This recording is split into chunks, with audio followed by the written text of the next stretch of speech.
हमारे साथ हैं उत्तराखंड के कद्दावर नेता हरीश रावत।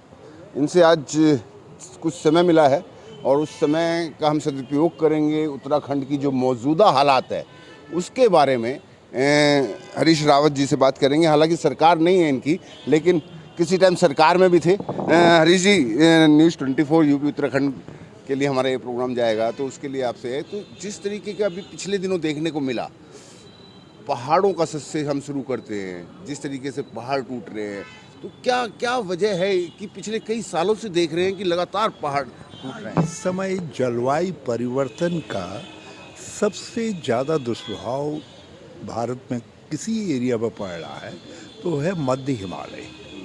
मध्य हिमालय का मतलब उत्तराखंड, हिमाचल और कुछ जम्मू का जो हिस्सा है, इस हिस्से पर पड़ रहा है।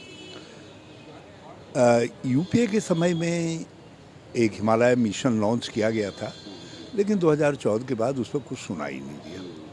अब मध्य हिमालय जो सबसे ज़्यादा दुष्प्रभावित है क्लाइमेट चेंज से, उसके लिए जब तक आप कोई राष्ट्रीय रणनीति नहीं बनाएंगे वहाँ की सरकारों के साथ मिल करके, तो खाली एक हर साल आपदा आ रही है, सैकड़ों जानें जा रही हैं, करोड़ों की अरबों की संपत्ति बर्बाद हो रही है, कुछ आर्थिक सहायता मिल जा रही है और इसके अलावा बाकी कुछ नहीं हो पा रहा है। तो जब तक कोई ठोस रणनीति कैसे इसको मिटिगेट किया जाए, कैसे इसका सामना किया जाए, कैसे इसको मिनिमाइज किया जाए इसके इम्पैक्ट को, जब तक वो रणनीति नहीं बनती है, मैं समझता हूँ कि हम we are not serving the people of central Himalaya. तरीके से, लेकिन कहा यह भी जा रहा है, जिस तरीके से वहाँ विकास हो रहा है, टनल्स बन रही हैं लगातार, तो वो कोई प्रॉपर एक तरीके से नहीं बन रही हैं, जिसकी वजह से ये लगातार हो रहा है।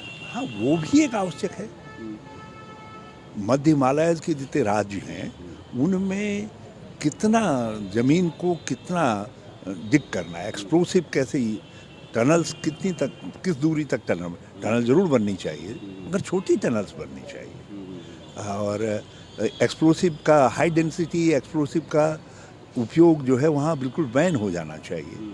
वहाँ के लिए एक प्रैक्टिकल थ्योरी ये रहनी चाहिए कि minimum cutting, maximum width through मक फिलिंग, वॉल के ऊपर आप वो रख करके उससे उसको निकालिए, ताकि विड्थ भी, जो सड़क में ट्रैफिक बढ़ रहा है उसको, उसकी ज़रूरत भी पूरी हो सके। तो वो सब चीज़ें नहीं हो रही है ना। मैंने इसीलिए कहा कि सेंट्रल गवर्नमेंट को राज्य सरकारों के साथ कोऑर्डिनेट करके एक रणनीति बनानी चाहिए, कैसे उसका सामना किया जाए।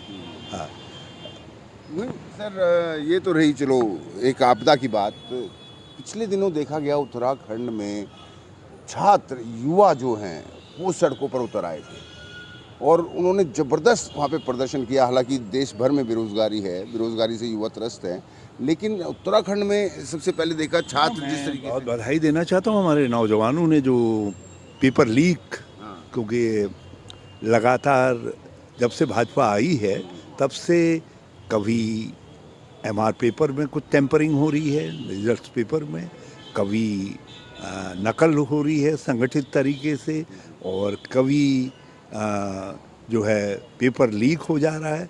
तो ये जो सब चीज़ें हो रही हैं, ये एक, बल्कि किसी ने मुझसे कहा कि उत्तराखंड के अंदर पेपर लीग चल रही है। लीग मतलब जैसे क्रिकेट इत्यादि की लीग होती है, वो चल रही है। तो ये, और ये भी एक विडम्बना है, इन सब में करने वाले करता धरता कहीं न कहीं से भाजपा के लोगों के नाम आ रहे हैं। तो लोगों में बड़ा संतोष था, नाराज़गी थी हमारे नौजवानों में। और बेरोजगारी के प्रश्न पर सड़क पर निकलने वाला उत्तराखंड का नौजवान, मैं उनको बधाई देना चाहता हूँ। और अनंतों को तो किसी तरीके से अभी तो सरकार ने मैनेज किया है, लेकिन जब तक बेरोजगारी को मैनेज नहीं करेंगे, जब तक वहाँ रोजगार मूलक आप नीतियाँ नहीं बनाएंगे, और जब तक आप जो रिक्त पड़े हुए सरकारी पद है उनको भरने का कैलेंडर नहीं बनाएंगे, और उसको उसका एजुकेशन आप बिल्कुल साफ सुथरा नहीं करेंगे, तब तक बकरी की माँ कब तक खैर मनाएगी।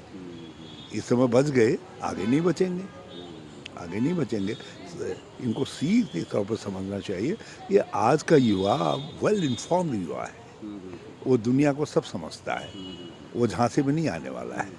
तो उसको तो आपको एक स्पष्ट रास्ता बताना पड़ेगा, ये रास्ता है भाई, है?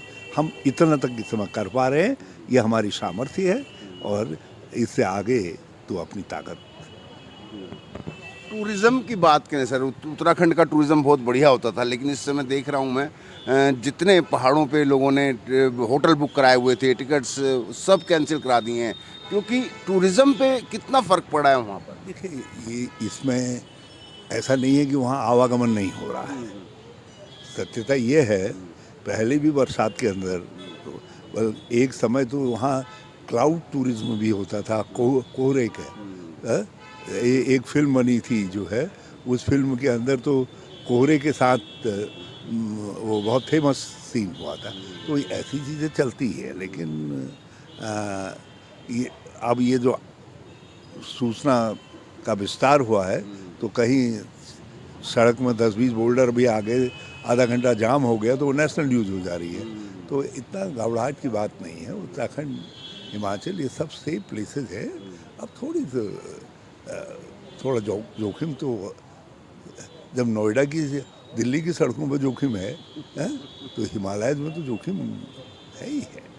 आप केंद्र की राजनीति में भी रहे, राज्य की भी राजनीति आपने बहुत अच्छे से की, तो सर मौजूदा जो हालात हैं जगह जगह, जिस तरीके से पीछे अगर लद्दाख की बात करें हम, वहाँ पर जिस तरीके के हालात हुए, उत्तराखंड में जिस तरीके के हालात हुए, बिहार में पीछे प्रोटेस्ट हुए एसएससी को लेकर, पेपर लीक को लेकर, तो कहीं ना कहीं एक युवाओं में एक जोश है, कहीं ना कहीं ऐसा लोगों का कहना है कि नेपाल जैसे हालात हो जाएंगे, श्रीलंका जैसे हालात हो जाएंगे, बांग्लादेश से, तो क्या लग रहा है कि इस तरीके के हालात हो जाएंगे? मेडागास्कर और इक्वाडोर में भी हो रहा है, दूसरी जगह भी हो रही है। असल में देखिए, आधुनिक तकनीक के आने के बाद रोजगार के अवसर दुनिया भर में घट गए, शिक्षा का स्तर, तकनीक का स्तर बढ़ गया है। तो आप जब तक इनका समाधान नहीं ढूंढेंगे, और हर सरकार को इसका समाधान ढूंढना चाहिए, केवल जुमलों से और शब्दों से नहीं होगा, आपको यथार्थ में चीज़ें करके दिखानी होंगी। तो आज यथार्थ में और जुमलों में बड़ा भारी अंतर है। जो भारत के अंदर भी असंतोष है, वो इन जुमलों के कारण है।